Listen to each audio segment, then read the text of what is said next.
KaraokeBooks. 3 Men in a Boat. To say nothing of the dog. Jerome K. Jerome. Chapter 15. Household Duties. Love of Work. The Old River Hand, what he does and what he tells you he has done. Skepticism of the New Generation. Early Boating Recollections. Rafting. George does the thing in style. The Old Boatman, his method. So calm, so full of peace. The Beginner. Punting. A sad accident. Pleasures of friendship. Sailing, my first experience. Possible reason why we were not drowned. We woke late the next morning, and, at Harris' earnest desire, partook of a plain breakfast, with non-dainties. Then we cleaned up, and put everything straight, a continual labor, which was beginning to afford me a pretty clear insight into a question that had often posed me, namely, how a woman with the work of only one house on her hands manages to pass away her time, and, at about 10, set out on what we had determined should be a good day's journey. We agreed that we would pull this morning, as a change from towing, and Harris thought the best arrangement would be that George and I should scull, and he steer. I did not chime in with this idea at all. I said I thought Harris would have been showing a more proper spirit if he had suggested that he and George should work, and let me rest a bit. It seemed to me that I was doing more than my fair share of the work on this trip, and I was beginning to feel strongly on the subject. It always does seem to me that I am doing more work than I should do. It is not that I object to the work, mind you. I like work, it fascinates me. I can sit and look at it for hours. I love to keep it by me. The idea of getting rid of it nearly breaks my heart. You cannot give me too much work. To accumulate work has almost become a passion with me. My study is so full of it now, that there is hardly an inch of room for any more. I shall have to throw out a wing soon. And I am careful of my work, too. Why, some of the work that I have by me now has been in my possession for years and years, and there isn't a finger mark on it. I take a great pride in my work. I take it down now and then and dust it. No man keeps his work in a better state of preservation than I do. But, though I crave for work, I still like to be fair. I do not ask for more than my proper share. But I get it without asking for it, at least, so it appears to me, and this worries me. George says he does not think I need trouble myself on the subject. He thinks it is only my over-scrupulous nature that makes me fear I am having more than my due, and that, as a matter of fact, I don't have half as much as I ought. But I expect he only says this to comfort me. In a boat, I have always noticed that it is the fixed idea of each member of the crew that he is doing everything. Harris' notion was, that it was he alone who had been working, and that both George and I had been imposing upon him.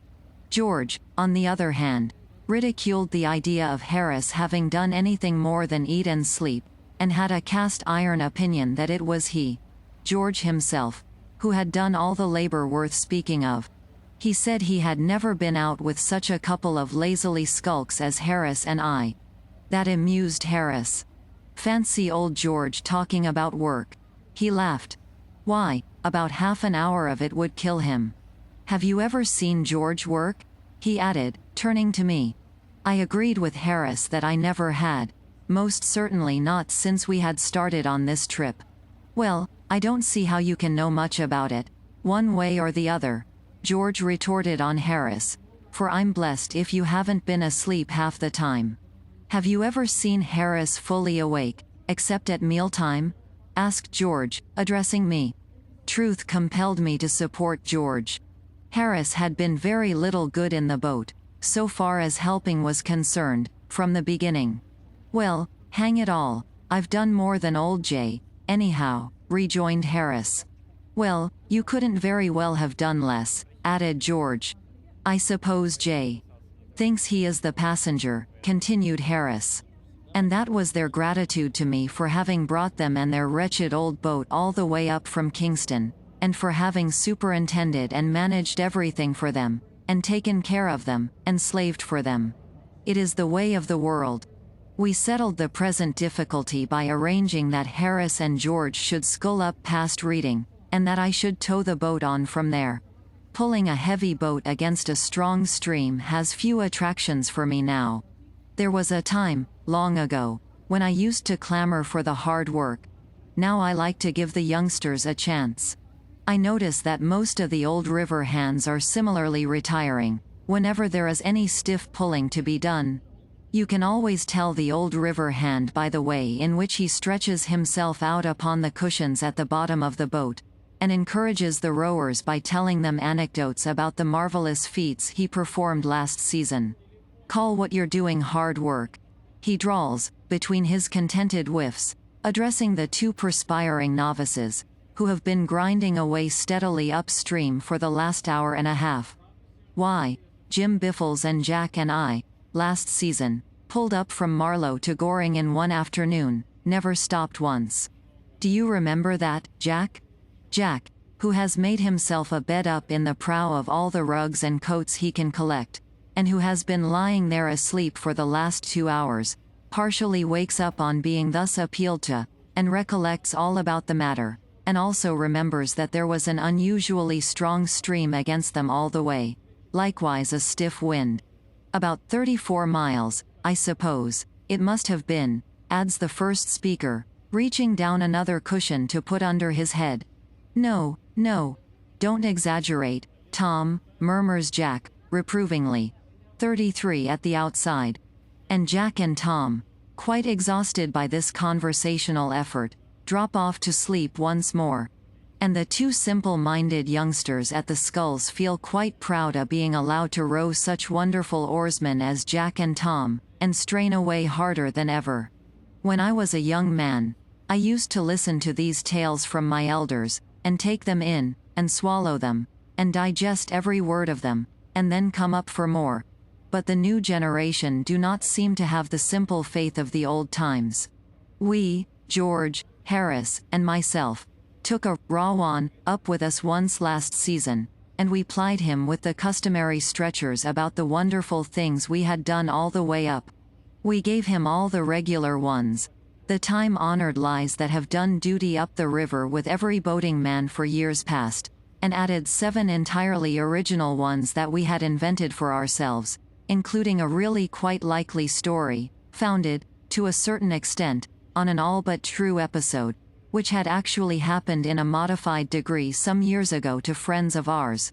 A story that a mere child could have believed without injuring itself much. And that young man mocked at them all, and wanted us to repeat the feats then and there, and to bet us 10 to 1 that we didn't. We got to chatting about our rowing experiences this morning, and to recounting stories of our first efforts in the art of oarsmanship. My own earliest boating recollection is of 5 of us contributing 3 pence each and taking out a curiously constructed craft on the Regent's Park Lake, drying ourselves subsequently, in the park keeper's lodge. After that, having acquired a taste for the water, I did a good deal of rafting in various suburban brickfields, an exercise providing more interest and excitement than might be imagined, especially when you are in the middle of the pond and the proprietor of the materials of which the raft is constructed suddenly appears on the bank, with a big stick in his hand.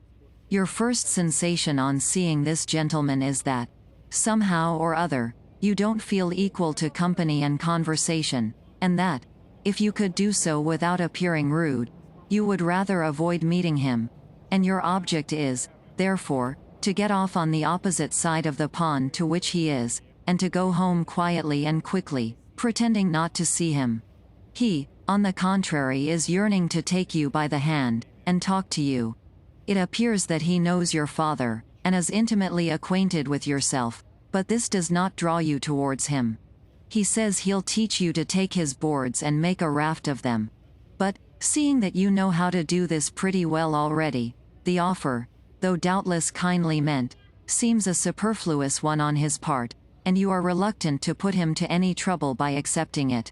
His anxiety to meet you, however, is proof against all your coolness, and the energetic manner in which he dodges up and down the pond so as to be on the spot to greet you when you land is really quite flattering. If he be of a stout and short-winded build, You can easily avoid his advances. But, when he is of the youthful and long-legged type, a meeting is inevitable. The interview is, however, extremely brief, most of the conversation being on his part, your remarks being mostly of an exclamatory and monosyllabic order, and as soon as you can tear yourself away you do so. I devoted some 3 months to rafting, and, being then as proficient as there was any need to be at that branch of the art, I determined to go in for rowing proper, and joined one of the Lee boating clubs. Being out in a boat on the River Lee, especially on Saturday afternoons, soon makes you smart at handling a craft, and spry at escaping being run down by roughs or swamped by barges, and it also affords plenty of opportunity for acquiring the most prompt and graceful method of lying down flat at the bottom of the boat so as to avoid being chucked out into the river by passing tow lines. But it does not give you style. It was not till I came to the Thames that I got style. My style of rowing is very much admired now. People say it is so quaint. George never went near the water until he was 16. Then he and 8 other gentlemen of about the same age went down in a body to Kew one Saturday, with the idea of hiring a boat there, and pulling to Richmond and back. One of their number, a shock-headed youth, named Joskins, who had once or twice taken out a boat on the Serpentine, told them it was jolly fun, boating. The tide was running out pretty rapidly when they reached the landing stage, and there was a stiff breeze blowing across the river, but this did not trouble them at all, and they proceeded to select their boat. There was an 8-oared racing outrigger drawn up on the stage. That was the one that took their fancy. They said they'd have that one, please. The boatman was away, and only his boy was in charge. The boy tried to damp their ardor for the outrigger, and showed them 2 or 3 very comfortable-looking boats of the family party build, but those would not do at all. The outrigger was the boat they thought they would look best in. So the boy launched it, and they took off their coats and prepared to take their seats. The boy suggested that George, who, even in those days, was always the heavy man of any party, should be number 4. George said he should be happy to be number 4, and promptly stepped into Beau's place, and sat down with his back to the stern. They got him into his proper position at last, and then the others followed. A particularly nervous boy was appointed cox, and the steering principle explained to him by Joskins. Joskins himself took stroke. He told the others that it was simple enough. All they had to do was to follow him. They said they were ready, and the boy on the landing stage took a boat hook and shoved him off. What then followed George is unable to describe in detail. He has a confused recollection of having, immediately on starting, received a violent blow in the small of the back from the butt end of number 5's skull, at the same time that his own seat seemed to disappear from under him by magic, and leave him sitting on the boards. He also noticed, as a curious circumstance, that number 2 was at the same instant lying on his back at the bottom of the boat, with his legs in the air, apparently in a fit. They passed under Kew Bridge, broadside, at the rate of 8 miles an hour. Joskins being the only one who was rowing. George, on recovering his seat, tried to help him, but, on dipping his oar into the water, it immediately, to his intense surprise, disappeared under the boat, and nearly took him with it. And then, Cox threw both rudder lines overboard, and burst into tears. How they got back George never knew, but it took them just 40 minutes. A dense crowd watched the entertainment from Kew Bridge with much interest, and everybody shouted out to them different directions. 3 times they managed to get the boat back through the arch, and 3 times they were carried under it again, and every time Cox looked up and saw the bridge above him he broke out into renewed sobs. George said he little thought that afternoon that he should ever come to really like boating. Harris is more accustomed to sea rowing than to river work, and says that, as an exercise, he prefers it. I don't. I remember taking a small boat out at Eastbourne last summer. I used to do a good deal of sea rowing years ago, and I thought I should be all right, but I found I had forgotten the art entirely. When one scull was deep down underneath the water, the other would be flourishing wildly about in the air. To get a grip of the water with both at the same time, I had to stand up. The parade was crowded with nobility and gentry, and I had to pull past them in this ridiculous fashion. I landed halfway down the beach, and secured the services of an old boatman to take me back. I like to watch an old boatman rowing, especially one who has been hired by the hour. There is something so beautifully calm and restful about his method. It is so free from that fretful haste, that vehement striving, that is every day becoming more and more the bane of 19th century life. He is not forever straining himself to pass all the other boats. If another boat overtakes him and passes him, it does not annoy him. As a matter of fact, they all do overtake him and pass him, all those that are going his way. This would trouble and irritate some people. The sublime equanimity of the hired boatman under the ordeal affords us a beautiful lesson against ambition and uppishness. Plain practical rowing of the get the boat along order is not a very difficult art to acquire, but it takes a good deal of practice before a man feels comfortable when rowing past girls. It is the time that worries a youngster. It's jolly funny, he says, as for the 20th time within 5 minutes he disentangles his sculls from yours. I can get on all right when I'm by myself. To see two novices try to keep time with one another is very amusing. Bo finds it impossible to keep pace with Stroke, because Stroke rows in such an extraordinary fashion. Stroke is intensely indignant at this, and explains that what he has been endeavoring to do for the last 10 minutes is to adapt his method to Bo's limited capacity. Bo, in turn, then becomes insulted, and requests Stroke not to trouble his head about him, Bo, but to devote his mind to setting a sensible stroke. Or, shall I take Stroke? He adds, with the evident idea that that would at once put the whole matter right.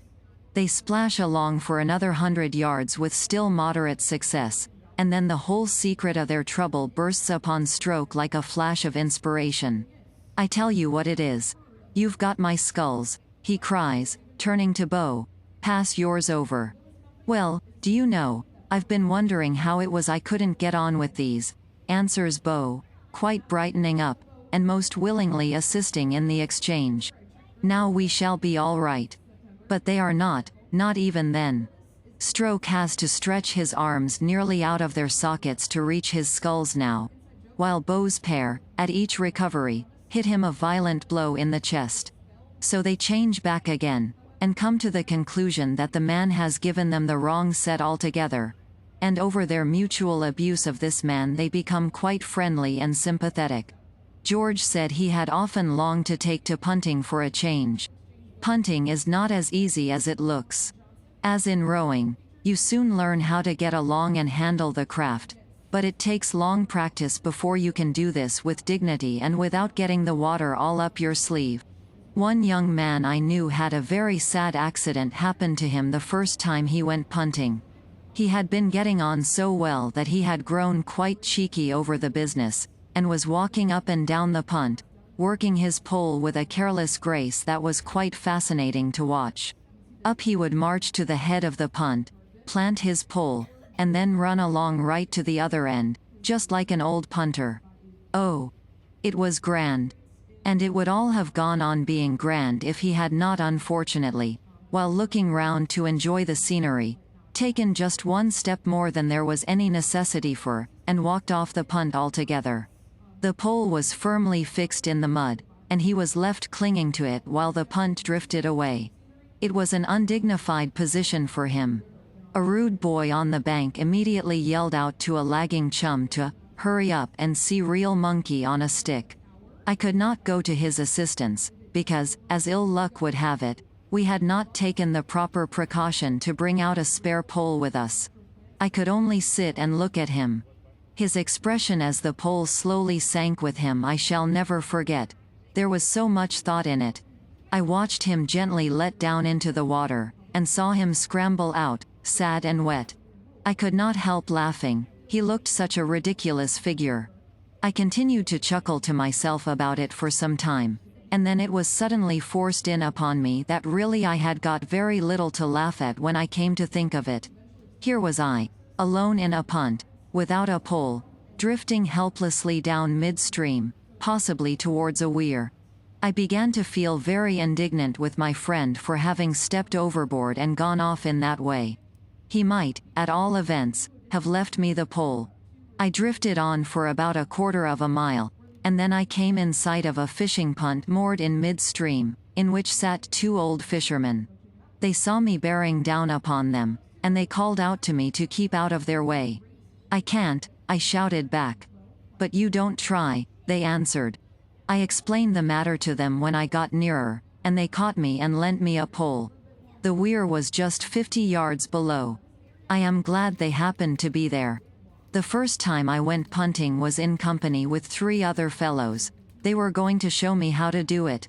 We could not all start together, so I said I would go down first and get out the punt, and then I could potter about and practice a bit until they came. I could not get a punt out that afternoon. They were all engaged. So I had nothing else to do but to sit down on the bank, watching the river, and waiting for my friends. I had not been sitting there long before my attention became attracted to a man in a punt who, I noticed with some surprise, wore a jacket and cap exactly like mine. He was evidently a novice at punting, and his performance was most interesting. You never knew what was going to happen when he put the pole in. He evidently did not know himself. Sometimes he shot upstream and sometimes he shot downstream, and at other times he simply spun round and came up the other side of the pole. And with every result he seemed equally surprised and annoyed. The people about the river began to get quite absorbed in him after a while, and to make bets with one another as to what would be the outcome of his next push. In the course of time my friends arrived on the opposite bank, and they stopped and watched him too. His back was towards them, and they only saw his jacket and cap. From this they immediately jumped to the conclusion that it was I, their beloved companion, who was making an exhibition of himself, and their delight knew no bounds. They commenced to chaff him unmercifully. I did not grasp their mistake at first, and I thought, how rude of them to go on like that, with a perfect stranger, too. But before I could call out and reprove them, the explanation of the matter occurred to me, and I withdrew behind a tree. Oh, how they enjoyed themselves, ridiculing that young man. For 5 good minutes they stood there, shouting ribaldry at him, deriding him, mocking him, jeering at him. They peppered him with stale jokes. They even made a few new ones and threw at him. They hurled at him all the private family jokes belonging to our set, and which must have been perfectly unintelligible to him. And then, unable to stand their brutal jibes any longer, he turned round on them, and they saw his face. I was glad to notice that they had sufficient decency left in them to look very foolish. They explained to him that they had thought he was someone they knew. They said they hoped he would not deem them capable of so insulting anyone except a personal friend of their own. Of course their having mistaken him for a friend excused it. I remember Harris telling me once of a bathing experience he had at Boulogne. He was swimming about there near the beach, when he felt himself suddenly seized by the neck from behind, and forcibly plunged under water. He struggled violently, but whoever had got hold of him seemed to be a perfect Hercules in strength, and all his efforts to escape were unavailing. He had given up kicking, and was trying to turn his thoughts upon solemn things, when his captor released him.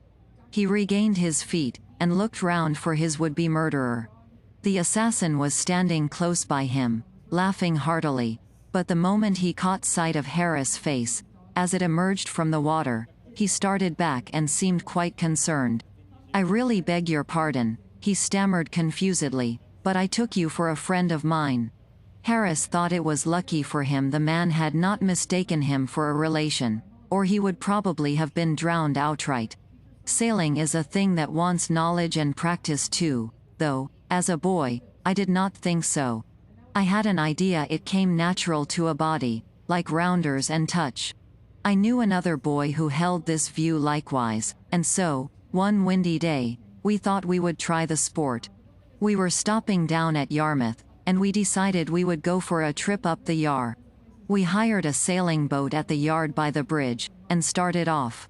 It's rather a rough day, said the man to us, as we put off. "Better take in a reef and luff sharp when you get round the bend." We said we would make a point of it, and left him with a cheery, "Good morning," wondering to ourselves how you luffed, and where we were to get a reef from, and what we were to do with it when we had got it. We rowed until we were out of sight of the town, and then, with a wide stretch of water in front of us, and the wind blowing a perfect hurricane across it, we felt that the time had come to commence operations. Hector, I think that was his name, went on pulling while I unrolled the sail. It seemed a complicated job, but I accomplished it at length, and then came the question, which was the top end? By a sort of natural instinct, we, of course, eventually decided that the bottom was the top, and set to work to fix it upside down. But it was a long time before we could get it up, either that way or any other way. The impression on the mind of the sail seemed to be that we were playing at funerals, and that I was the corpse and itself was the winding sheet. When it found that this was not the idea, it hit me over the head with the boom, and refused to do anything. "Wet it," said Hector, "drop it over and get it wet." He said people in ships always wetted the sails before they put them up. So I wetted it, but that only made matters worse than they were before. A dry sail clinging to your legs and wrapping itself round your head is not pleasant, but, when the sail is sopping wet, it becomes quite vexing. We did get the thing up at last, the two of us together. We fixed it, not exactly upside down, more sideways like, and we tied it up to the mast with the painter, which we cut off for the purpose. That the boat did not upset I simply state as a fact. Why it did not upset I am unable to offer any reason. I have often thought about the matter since, but I have never succeeded in arriving at any satisfactory explanation of the phenomenon. Possibly the result may have been brought about by the natural obstinacy of all things in this world. The boat may possibly have come to the conclusion, judging from a cursory view of our behavior, that we had come out for a morning's suicide, and had thereupon determined to disappoint us. That is the only suggestion I can offer. By clinging like grim death to the gunwale, we just managed to keep inside the boat, but it was exhausting work. Hector said that pirates and other seafaring people generally lashed the rudder to something or other, and hauled in the main top jib, during severe squalls, and thought we ought to try to do something of the kind, but I was for letting her have her head to the wind. As my advice was by far the easiest to follow, we ended by adopting it, and contrived to embrace the gunwale and give her her head. The boat traveled upstream for about a mile at a pace I have never sailed at since, and don't want to again. Then, at a bend, she heeled over till half her sail was under water. Then she righted herself by a miracle and flew for a long low bank of soft mud. That mud bank saved us. The boat plowed its way into the middle of it and then stuck. Finding that we were once more able to move according to our ideas, instead of being pitched and thrown about like peas in a bladder, we crept forward, and cut down the sail. We had had enough sailing. We did not want to overdo the thing and get a surfeit of it. We had had a sail, a good all-round exciting, interesting sail, and now we thought we would have a row, just for a change like. We took the sculls and tried to push the boat off the mud, and, in doing so, we broke one of the sculls. After that we proceeded with great caution, but they were a wretched old pair, and the second one cracked almost easier than the first, and left us helpless. The mud stretched out for about 100 yards in front of us, and behind us was the water. The only thing to be done was to sit and wait until someone came by. It was not the sort of day to attract people out on the river, and it was 3 hours before a soul came in sight. It was an old fisherman who, with immense difficulty, at last rescued us, and we were towed back in an ignominious fashion to the boat-yard.